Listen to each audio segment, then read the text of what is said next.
Hi everybody, it's Jeff. I want to do another one of these videos. I'm sitting in a restaurant here, so it might have a little background noise again, but that's where I'm at, and that's where I'm doing it. And I've already actually did a video about why I do it in restaurants, these little vlog videos.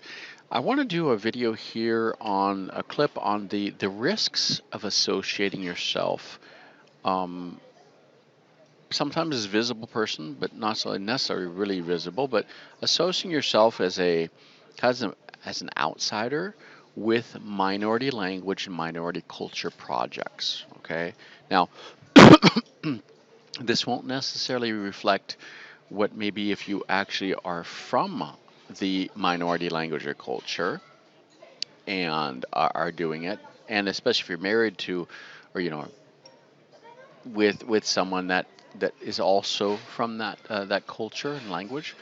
But if you are the visible person kind of championing a project and you are not from the culture, and your spouse or partner or whatever is not from that minority language culture, I kind of want to address this. And this is some pretty deep stuff, so don't think it's going to be a 2 minute thing. Okay, I'll try not to make it too long, but I really want to address this. Now, this is not the first time I've talked about this. I'd suggest that you also watch. In fact, probably the thing you should first do is go over and watch my conference presentation at the ELIA, that is the European Language Industry Association networking days in April 2015 in Lyon, France. My talk. The first 45 minutes of it, I think it was about an hour, is up on my YouTube channel in the Language Technology and Services playlist, where I talk there about how to make a profitable business out of minority languages. And I began to address a few of these points. But here I want to really go into more detail, and kind of zoom in on this a little bit more with another 6 years of experience under the belt of, kind of thinking about this and dealing with it and seeing some of the results further down the road. So, sorry, I just had something to eat, so I'm kind of clearing my throat as I go. the These are sometimes the risks of a passion. This is usually not a regular job, a paid job. Some of you, if you're lucky to have a paid job, then you're really lucky. Um, but and there have been 2 years of my entire career, 2 years of my entire career, I actually was paid to do this kind of thing. The other 30 plus years have not been paid, and so this kind of reflects those other 30 years. And I really want to make sure that to help some of you avoid the pitfalls of this. And I'm not saying that these are bad. These are just, you have to make choices in life, and you have to kind of go through and decide on this. And when you get into this, you really need to know what you're getting into. Okay, I really want to not underestimate the effort and everything that goes with it. I really want to share that with you today. So I want to kind of zoom in on this, on some of those points that were in that Elia Networking Days 2015 talk. So the first thing I just want to mention, and I dealt with this more in the Alien Networking Days talk, so I want to dig into too much, but I just want to remind us of this, is kind of the risk of loaning your expertise and your credibility. And here I'm talking mainly about Europeans and North Americans. It may be others too, but I just, these are usually the typical folks who are into this. And now, right now, in this we're in 2021, it's the whole diversity inclusion kind of thing. All the corporate social responsibility stuff, social impact. I mean, I was doing a lot of these things before we even had these words. So all these words did not even exist. So, so I didn't really know what to call them back then. I just called it initiatives, and some people called them my personal projects. But today we'd fit in under one of those categories. So what happens if you are one of the kind of a person from one of those European, I'll call them the dominating cultures. I'm going to be bold and just call it the dominating cultures of the world, okay? Historically, and we have this from It goes back thousands of years, okay? The whole European, all the different empires, the Roman Empire and all the, the domination, the Roman versus Byzantine empires, and then all the Crusades and all kind of stuff, and I mean, I don't need to go through a whole history lesson here, and coming up to now where, I mean, there are different European nations that were constantly fighting for the visibility space in the world, and then kind of the U.S. came onto the scene um, now really after the Second World War, where they began getting involved and became the military police, so kind of the police of the international police of the world,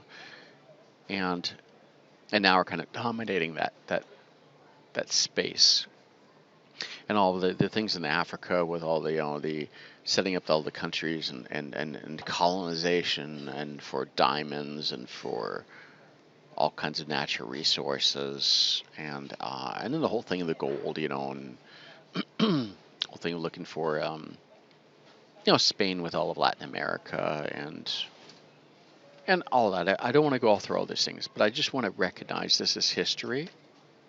I want to state that clearly, okay? And now the whole military kind of thing, domination, and really, if you look at the Iron Man 1 movie, Iron Man 1 with Tony Stark, that just states the case, okay? It just that movie just says all the thing you need to know, um, and how that whole change in his perspective in the movie kind of just reflected this. So, what happens if you're one of those people that are coming from these dominating cultures, and then you decide to kind of loan your credibility and visibility? If you got it, you might not already have it, and you may make it, but if you've already got this, and you are kind of working with that credibility in the industry or whatever, and visible existing, being known and stuff, and putting it into visibility and using it for this minority language or culture. I'm kind of being generic. It could be like language, culture, nation, whatever. Okay. I'm not trying to be very specific at any of these specific ones, but all these ones are kind of the underprivileged and the underdogs. What happens when you loan that expertise and you loan that to another community, to that minority community? You need to really think about that, and I'm not speaking lightly. Okay. A second point, and I talked a few about those things in that Alien and Networking Days talk. So go watch that talk. Another thing that I talked about in the Alien Networking Days talk, and I just touched on, and they were kind of small little things. People are tweeting in the back and tweeting on and tagging me on my tweets, and you'll find it all in that April 2015 time frame. Was the trust factor. And the trust factor goes in two different directions. Okay, I want to state that. The direction one is that when you are one of the people from one of these European or North American nations, or it might be another one too, but kind of these dominating nations of the first world, and you're giving your credibility to the emerging countries and all that,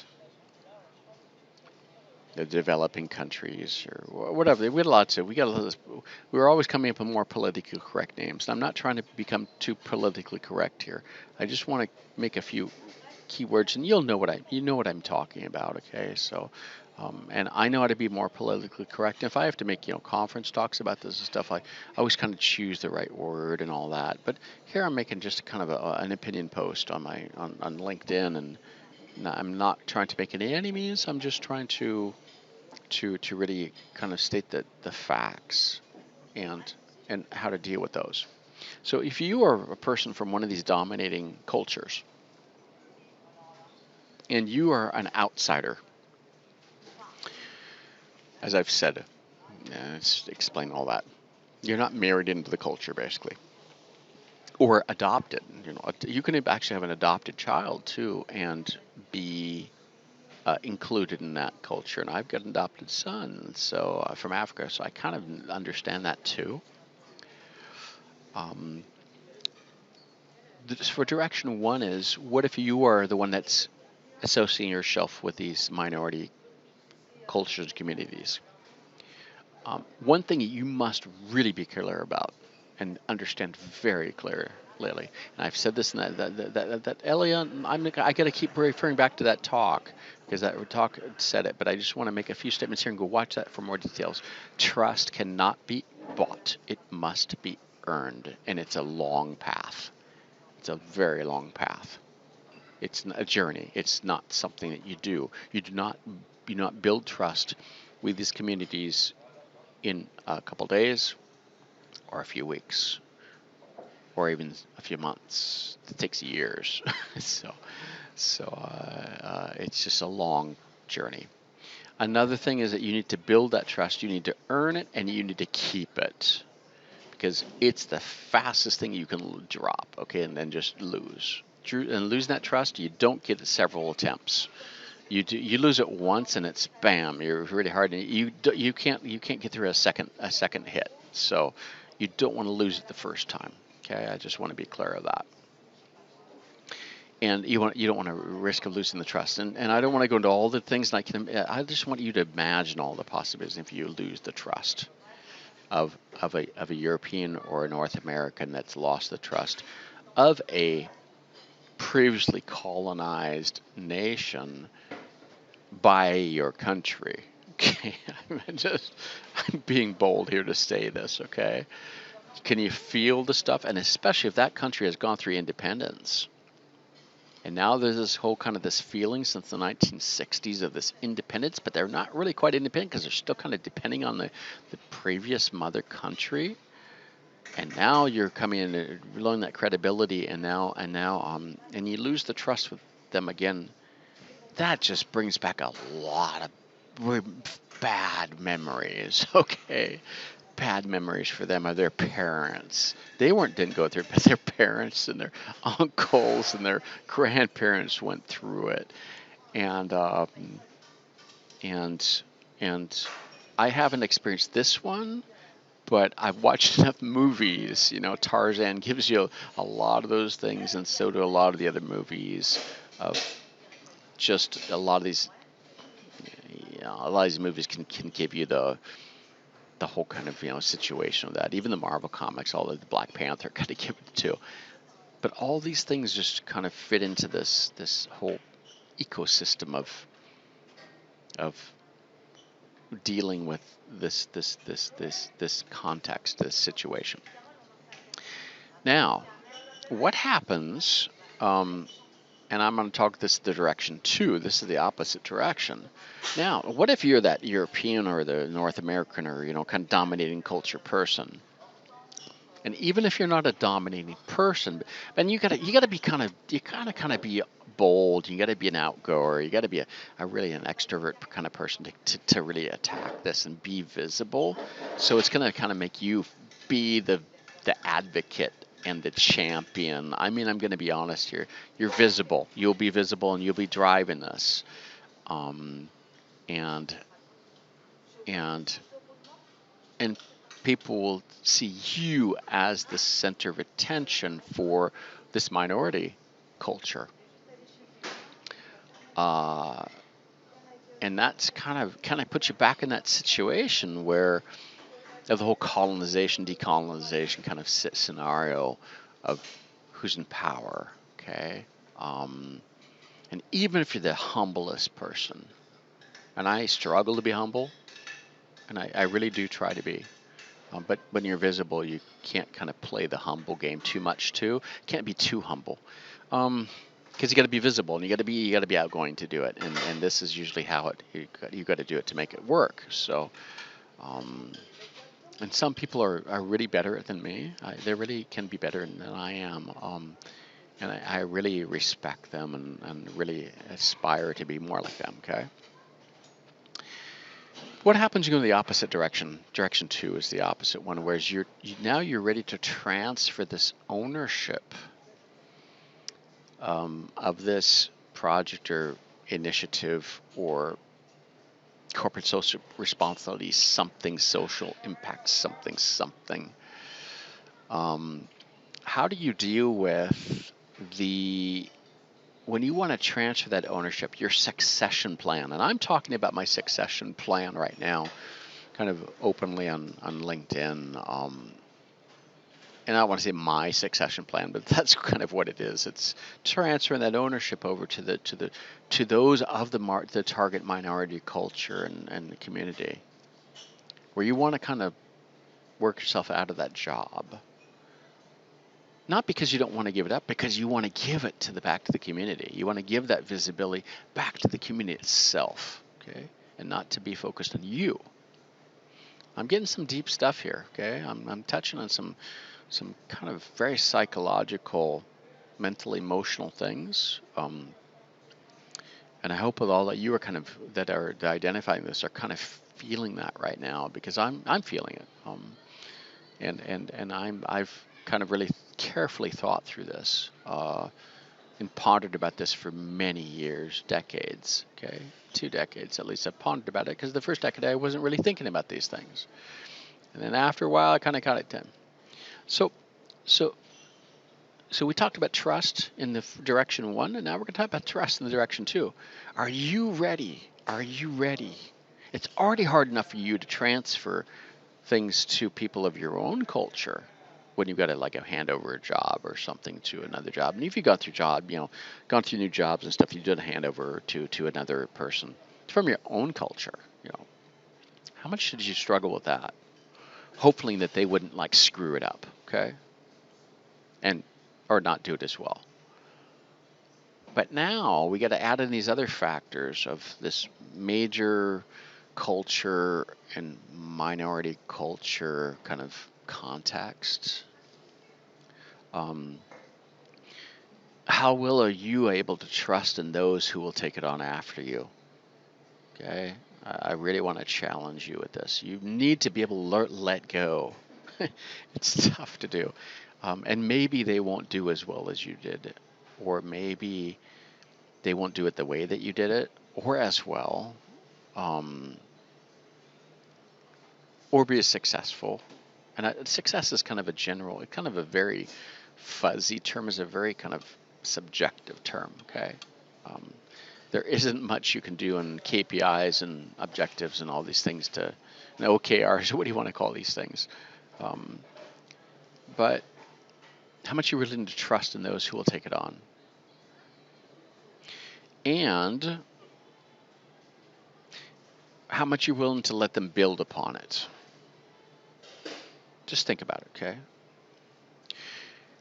And another thing you have to put yourself in the context of these people that have been struggling to come up from the bottom of the billionth, and they've gone through situations where they have tried to, actually learn and abandon their own language to kind of favor their own, to favor the international language of the country, the international language, and have their children speak that so that they can have a better life. And for economic survival and for visibility survival in these minority cultures, and and and so there's a lot of competition to get out of the hole, okay?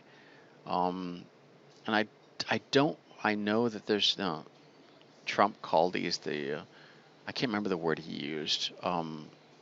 He used the pit or something, or the shithole. I think he used the word actually asshole. I think he used the word, if I remember correctly. I'm not trying to use that word, okay? But a lot of these countries are really at the bottom of the billionth, and they're really struggling, okay? Really struggling. And they're being called these words, like I just said a second ago. So, and and when you are beginning to associate with that, and you're working with them and stuff, how much are they going to work together?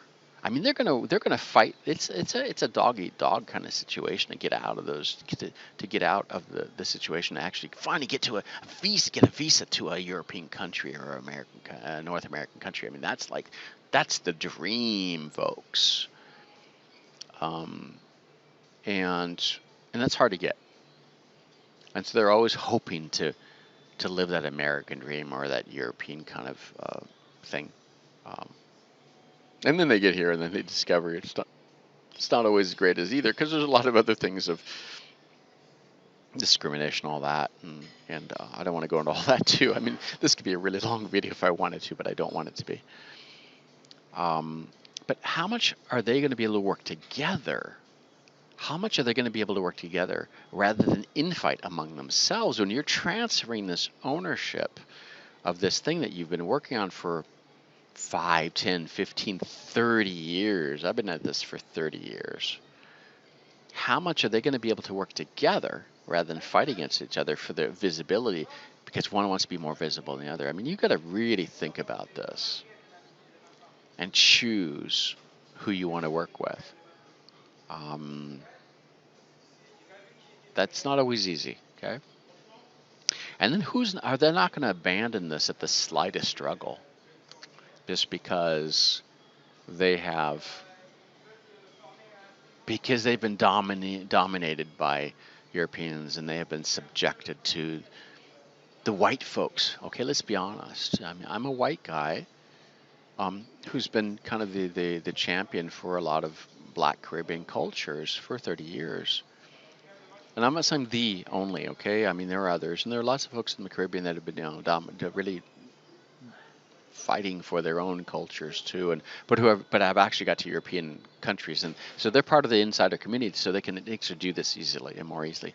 But when you're an outsider, I'm talking about the outsiders, okay? The outsiders, um, that they won't abandon it and kind of give it up.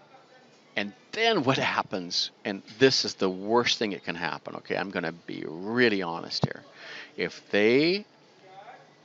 you as, and they're not willing to submit to the kind of these dominating European and North American power. Oh, what if they're not willing to submit? What if they're able to dominate, to not do it, and they're not willing to submit to or there are other powers and other people in the kind of this matrix of power that kind of dominate, and then all these new generation folks will then struggle with how to do with the other people that you've handed on to them, and now they're dealing with the other people they didn't think about in the domination kind of this whole power struggle thing.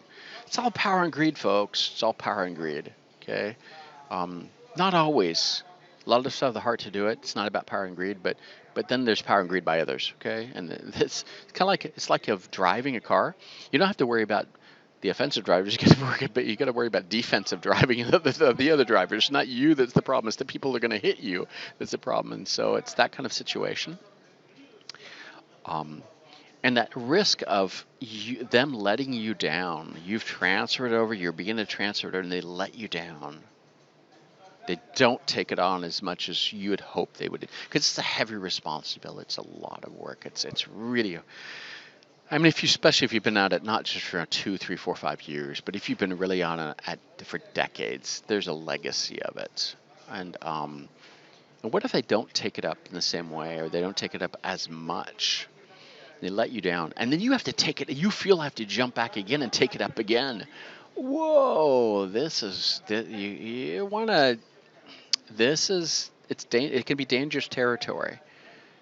And you really need to think about this as you get into it, and as you begin the snowball begins to build. You got to think about your succession plan afterwards, okay? And how you're going to deal with that transfer, especially if they don't pick it up, or one or more people don't pick it. And how you going to spread that responsibility out to more than one people? And are they going to be infighting or not? I mean, okay, all these topics here.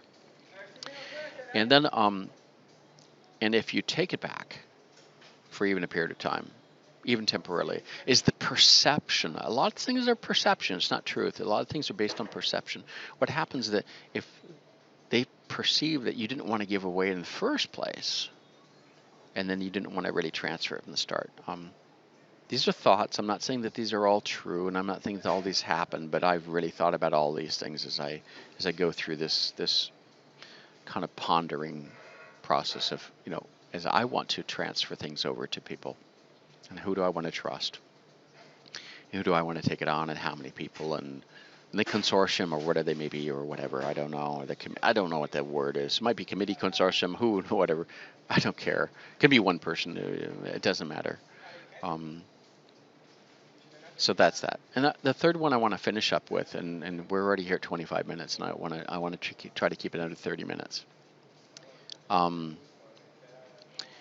the focus on your family, okay? And your family can be, your siblings, brothers and sisters, or your parents, or your spouse or partner, what do you want to be, and your children, and their and the your nieces and nephews and all kind of stuff. Um, so now? One of the things that will usually happen is the moments of glory.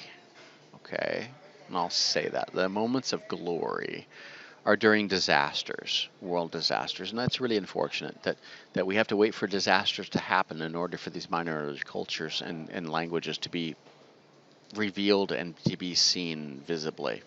But it's during those disasters. So it's usually a disaster response and a recovery period where that happens, where those are these languages or cultures or these minor languages are visible by your help. Now, this intense focus during those on these minor language projects or culture projects always happens during these urgent. It's urgent mode. It's visible. It's crisis and disaster. There's no time to wait, and you got no delays. You can't have delays in time. No time gaps. No nothing. You can't wait 5 minutes. 5 minutes can actually change everything. 5-10 minutes can actually have a significant change. Whereas in the regular world, hey, 5-10 minutes, what does a drive cost? Part of town, if in a car or something. I mean, it's no big deal. Or 5 minutes, what is 5 stations on the subway? Kind of think about that in just a normal life. Or it might be just a walk down the street down to your bakery, 5 minutes, okay? Or a sandwich shop. So, how do your family members? How do they? How do they feel like your passion on this minority language culture is more important than them, your family? And this comes back to identity and how you see identity. And sometimes when you're kind of this passion thing, you're kind of this becomes important, and it can have always have been important.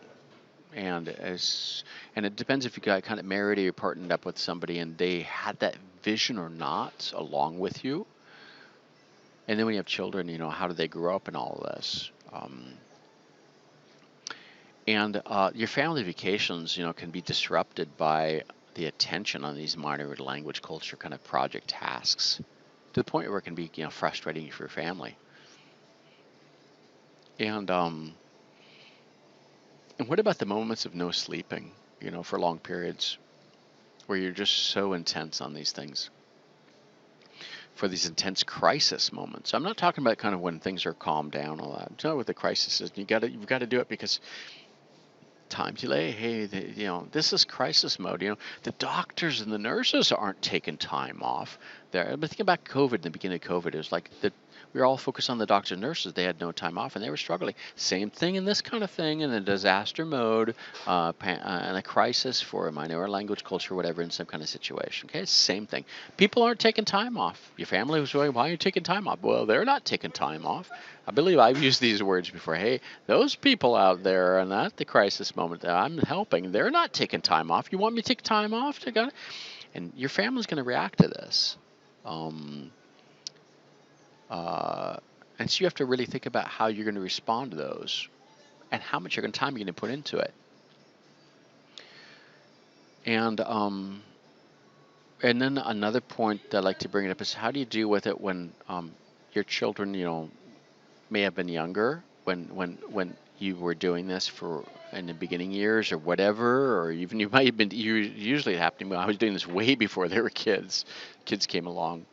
It was already an important thing to me, a very important thing to me way before kids, even before I got married. So, but how is it when your children become teenagers in their identity crisis moments? Okay, and what happens when they bring this up again?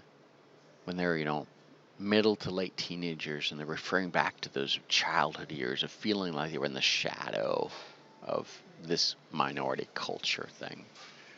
Um, And and that can be tough enough if you've got biological children. I will add to it if you've got adopted children from another minority language, minority culture. It can be and I'm being transparent here.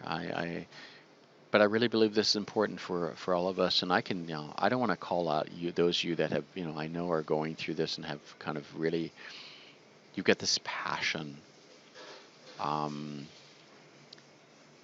and we haven't talked about this, but I'm sure this will bring up a lot of talk. I'm sure that this video will bring up a lot of discussion and probably some offline phone calls too. But these are the things I just really want to share, and I really want to encourage all of you that are wanting to get into some kind of corporate social responsibility and social impact thing. And I believe these are really important.